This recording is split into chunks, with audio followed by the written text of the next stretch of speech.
What's up, YouTube? If you saw my last video, I thought some squirrels broke these branches on my Teramo, but some of my audience have been telling me that it's possibly a possum.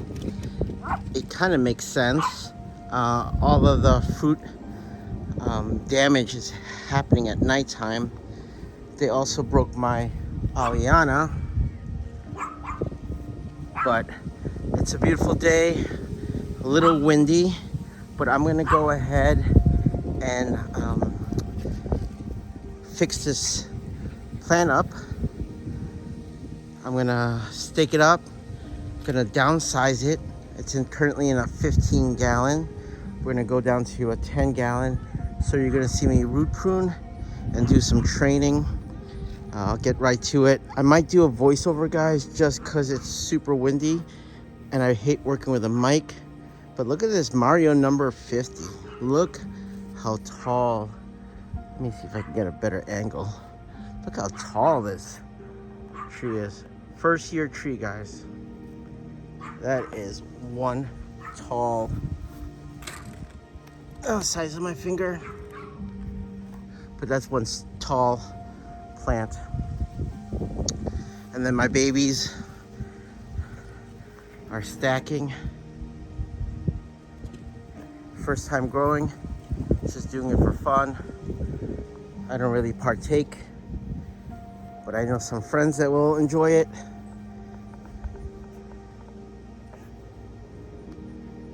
It's starting to crystallize. But all right, let's go trim this up. Again, I'm gonna do a voiceover because it's kind of windy, guys, and I don't want to mic up. I'm just gonna bang this out. First thing you want to do is, before you cut any trees, you really want to step back and examine it, figure out which branches you're gonna cut. This one's pretty easy because all I really needed to do was cut off the branches that the possums broke. I also tried to fix that branch that I'm working on right now, but it didn't stick. So I'm just gonna cut it off. So here you can see I'm constantly stepping back, always looking at the tree, just to making sure that my cuts are valid where I want them to be. So you see this branch, it's broken, right? I just want to show you where you would cut your branch here. This line right here is called the collar. So you want to cut above the collar. So it gives the tree a chance to heal up.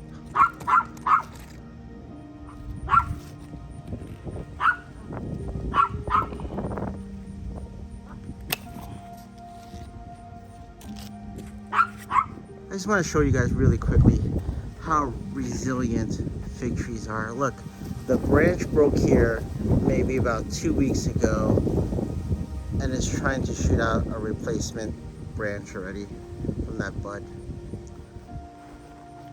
So here, I'm about to cut this branch. I always just double check. Sometimes the collar isn't even on the other side. The saying is true, measure twice, cut once.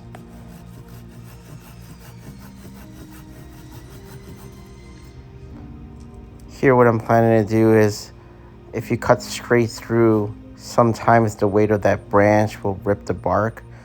So the trick here is to cut the bottom just to separate the bark, so that when I cut the top part here, it doesn't peel back on me.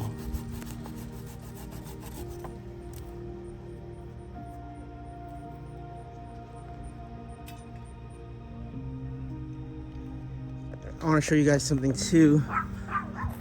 When this was in my landscaping, potted in on top of my landscape mulch, you can see it shot out some roots.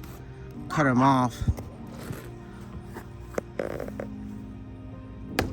A good trick to getting the tree out of the container is try not to water it for a couple days. A good solid mallet, couple bangs to it really helps. Here I'm just tilting the pot over. This is why I really like having that little pedestal. Gives me some space to work with. Get out some of my aggression from the damn possums. Then all you do is lift it out. It's pretty heavy, 15 gallon. But that's what it looks like with the roots and all. And here's a close-up. Now that I got it out of the pot, you can see this definitely is a perfect time to root prune it. You're also gonna see, guys, it's not centered in the pot. So we're gonna use this opportunity to center it. So I'm just gonna make a line now so I know where to cut it. You can see it right here. Just use my finger to make that line noticeable. Here I go. I'm mixing some clay soil, just my normal topsoil from my property, and I'm mixing it into my living soil mix. I just want to add a little bit more clay just to keep water in the containers longer. Always make sure you have your soil mix ready before you start to cut the roots. Okay, here I go trying to cut with this hacksaw. I actually bought a reciprocating saw on Black Friday last year, and all my tools are at my parents' house. They just bought a house, so all of my stuff is there. So I'm left with this hacksaw. Really difficult.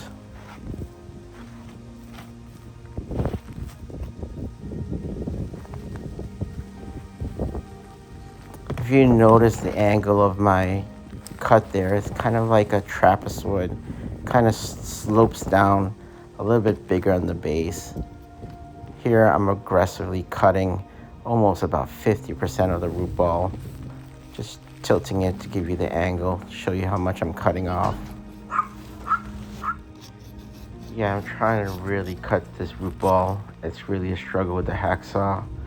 Finally took out the branch trimmer. There ended up being a big trunk down there that I had to cut off. And I try to cut it in quadrants just to make it easier on myself. But this was no joke. It literally took me maybe 30 minutes to cut that all off. I really wish I had my reciprocating saw. Here I'm standing on top, realizing that it's not flat. So I just make some adjustments, cut off that remaining part.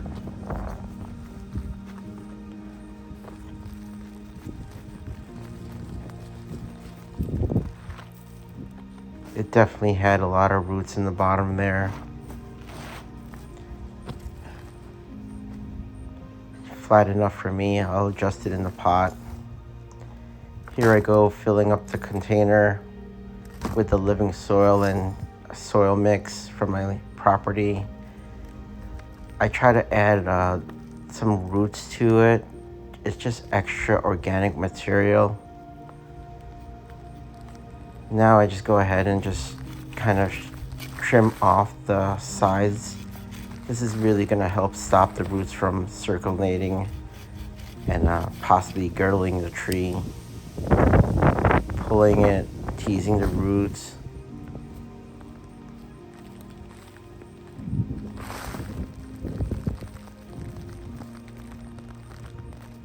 Here I'm realizing some of the roots are really long, so I take out the clippers, just cut some of them off.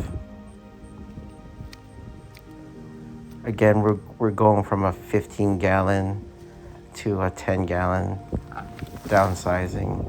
This is another reason I love my little pedestal there. I just constantly have to keep it clean. Here's my go-to fertilizer, the Biotone fertilizer starter. 2 handfuls is generally what I do. Put the tree back on, just making sure it's centered. I really wanted to cut it down a little bit more to kind of lower it, but I cut too much of the root ball already. I didn't want to stress it or risk it. Here I'm making some more adjustments, cutting some more of the sides off. filling it again. Happy with the results. When you're transplanting plants, what you want to do is you want to make sure to always look at it from different angles to make sure it's centered. One of the most annoying things is when you're done and the tree is crooked or not centered. It really bugs me. Here I took out my fork. All I'm doing is trying to tease and loosen up the feeder roots. Try to bring some of that extra height down. Here I'm backfilling it in. This is a great chance to kind of fill, center, level, really take your time. Because again, can't stress it enough, it's so annoying when you're done and the tree isn't centered. I'm putting more of that biotone. Here I'm just using a bamboo stake, just doing an old school bonsai technique to make sure all the soil's in there. Adding more roots. Again, the roots will break down. Adding organic material and also adding aeration to the soil. Just backfilling. When you're backfilling, you just want to make sure to keep pushing down on the soil. Make sure it's really nice and compact. Get out any extra air bubbles out. Fill the voids in. Here, I was planning to show you how I'm going to water it in, but I didn't adjust the camera, so I apologize. But all I did was fill it up. And then here, I'm just backfilling it in more, patting it in. Normally what I like to do is I like to leave a good amount of space on the top of a container just so I can constantly top dress it. But again, this one was a little tricky because I didn't want to aggressively root prune it. Here I'm slowly watering it again. At this point, you can't really overwater the tree. As you can see, when I was cutting it, when I was root pruning it, it was pretty dry. So I'm just slowly filling it in, making sure the water runs through and fills up the container evenly. Now it's time to stake it up. The branch on the back right over there, I really want to straighten it up, make it stand taller. If I used one of those plastic dowels, no doubt it would have bent. Here I'm just pointing to the stake. It has one of those flat paddles on the bottom to kind of help keep it sturdy. All I'm doing here is making sure that the stake is straight. Plenty of times I've staken something like this and stepped away and it's crooked. If you guys saw my past videos where I wire train my branches, I just generally tie this garden wire around the branches, but there's a tendency to kind of girdle or choke them out. So what I did was I wrapped it around the zip tie, and then I zip tied the branch that I want to control. This way, the zip tie is a little bit more noticeable when it's getting tight around the branch, so I can just cut the zip tie and put a new zip tie and readjust. I try to adjust the tree just to give you guys a better angle, but you know, when you're a one-man show, it sucks. I'm trying to give you guys a little bit of a close-up on what I do to wrap the zip tie with this floral wire. Just wrap it around a couple times just to make sure it's secured.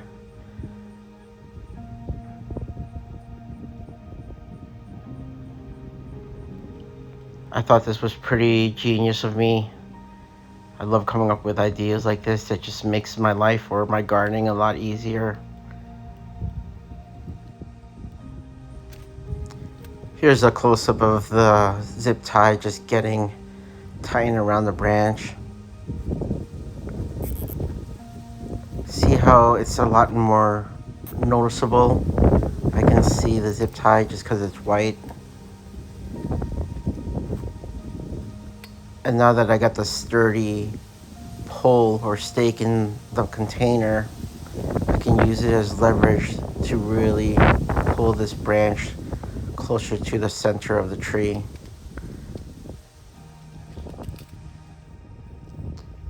anytime I'm doing air layers, up potting, transplanting, I really love having compost tea available. Compost tea is really great for adding microbes and nutrients to the soil. I believe that compost tea gives it a good boost to get it going in the right direction.